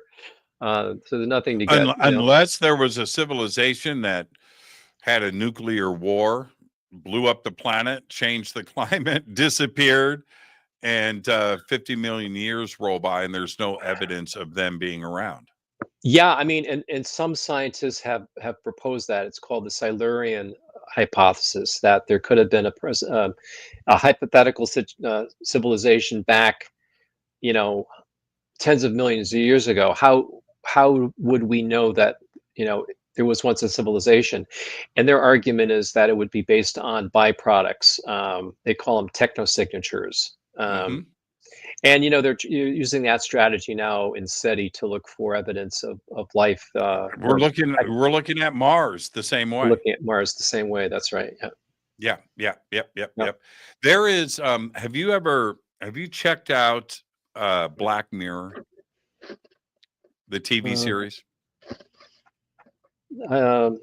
Okay. I don't Watch Black Mirror. What's that about? Everything is varied, but it's an anthology series. Each episode is different, but I would say by and large, it deals with the very, very near future and technology, like next week and next year, and its effect on society. But cool. It's amazing. It scares the crap out of you. Some of it's really good, and just fantastic. That being said, it can't be any scarier than the news.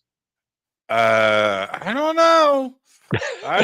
Black Mirror. So anyway, there's an episode of Black Mirror where this couple moves into a new apartment. It's an older apartment, I should say, but they move into a new apartment for them. And in this apartment is an old refrigerator from like the 50s, which had the cooling motor on the top, right? Okay, so it's sitting in the back in the kitchen.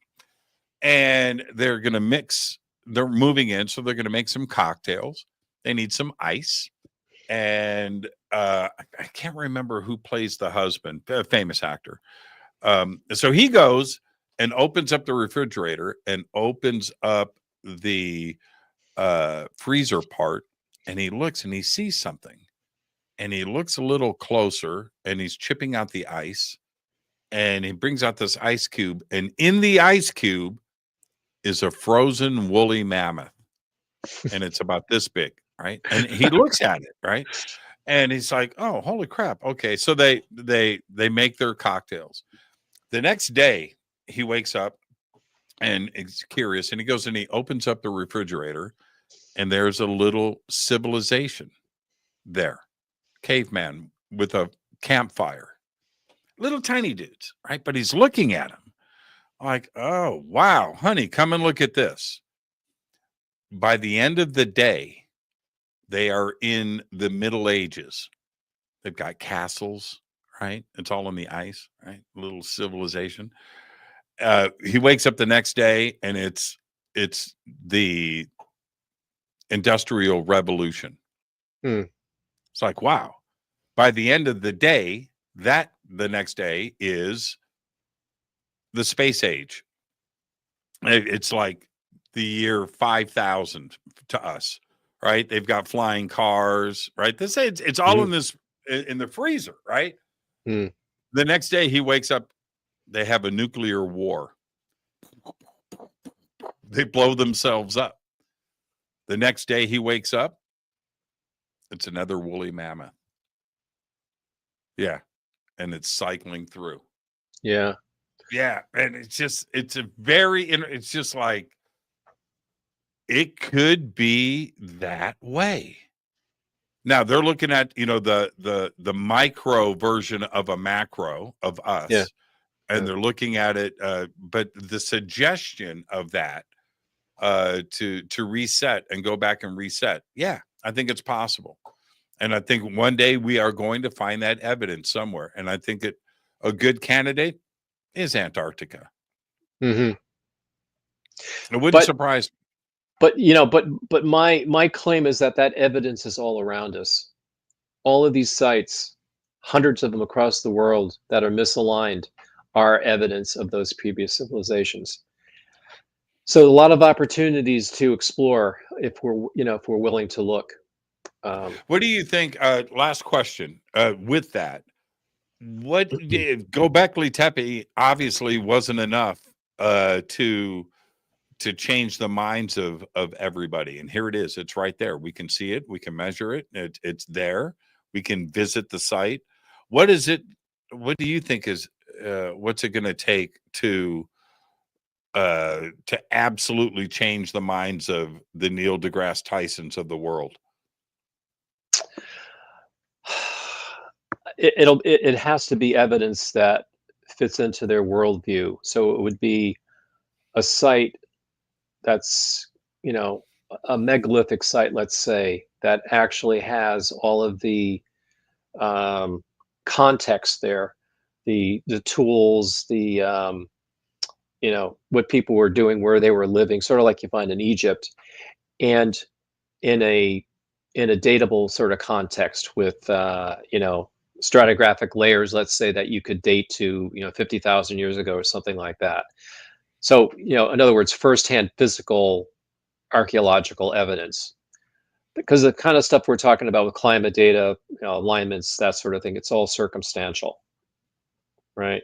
You need something But primary. if an archaeologist digs up a 10 million year old iPhone, that's going to be a pretty crazy thing. And that's right. What if that happened?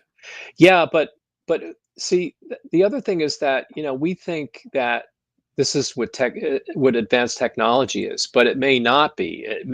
Prior ages, their technology, they may have been much more developed in the psychic arena, or capable of doing things that we sort of think about as, oh, that's something that would happen in the astral plane or something like that. Things that are more like magical, like how are these stones cut, positioned, transported? Did they have all these giant cranes? So the problem is, if they had those cranes, where's the evidence of it? So maybe they did it, speculation is they did it in other ways. And so these earlier technologies may have been quite different. Well, you can see, you go to Ollantaytambo, you go to Sacsayhuaman, and you're looking at stones bigger than the house that you live in. Mhm. Okay. All right. It's right there. How? Somebody tell me how. I don't care about the why. Let's just get to the how. How did that? Well, it came from a quarry 20 miles away over those hills. Okay, fine. Okay. All right. How? Just tell me. Was it Merlin? I don't know. The problem that I have, Baalbek is one thing, but the relieving stones in the king's chamber weigh between 75 and 100 tons each, and came from Aswan, 500 miles away. I've been talking about this for 15 years. Explain to me how 5,000 years ago, there wasn't a boat on the Nile that could displace 100 tons. So they weren't putting that. No, it didn't exist. So they weren't doing that. They didn't have the wheel. So how did it get from Aswan 500 Right. miles away? And if they dragged it through the desert at a foot per hour or whatever it was, it would have taken them hundreds of years. So I don't know. I have big issues with this. Well, I mean, this is the difference between scientists and engineers. Being an engineer, these things bother me as well. But a lot of scientists would say, archaeology being a scientific discipline, well, they must have figured out some way of doing it because it exists, and we know that they didn't have this. These are the tools they had, and this is what they did, so they did it somehow. It's like, yeah, but how? That bothers an engineer. So I think we need more. I think we need more engineers in this field. More people like Christopher Dunn and others that are looking at the engineering behind these ancient structures and trying to figure out how they did it. Yeah, for sure. You look at the unfinished obelisk in Aswan, it's one of the most mind-blowing things that you can see. And as somebody that thinks, you walk up and you look at that, you can see it. It's 1,500 tons. 15, and it's big too. Okay, it's 1,500 tons, but it's also just huge. All right. What was the plan? What was the plan? What was the plan? You were going to get this out and put it to the side. How? What was the plan? Well, maybe that's the joke. That was they had plan A, but it didn't work, and they didn't have plan B, and that's why it's still there. Well, but there's obelisk all over Egypt, all over the world. We've got them in Paris. We've got one in Central Park in New York, right? There's one there's a couple in Rome. These are ginormous. So how did they get them out? We transported them in a modern way. I'll tell you what. Look at the photographs of them moving the obelisk to Central Park, and look at that's in the modern era. Yeah. And what we had to go through to get it there. But we're talking about them doing this 4,000 years ago. Right. Yeah, it's mind blowing. Mark, excellent conversation tonight. Thank you. I can't wait to I want to get you back on the show. Let's do Mars the next time around. Where can everybody get your book and follow your current work? MarkCarlotto.com, CARLOTTO.com. It has links to all my work. And there's a lot of stuff online. You don't have to buy the book because I have a blog, beforeatlantis.com, a lot of articles, research on previous books. And I'll be continuing post new research results, and that's how you can find out. So thank you so much. Perfect show. Look forward to our next conversation. Mark Carlotto, everybody. His links are below, markcarlotto.com. We've got him over on our website and throughout social media. Perfect show tonight. I learned something, and I hope that you did too. That's what we do around here. Tomorrow night is our once a month AMA-AJA,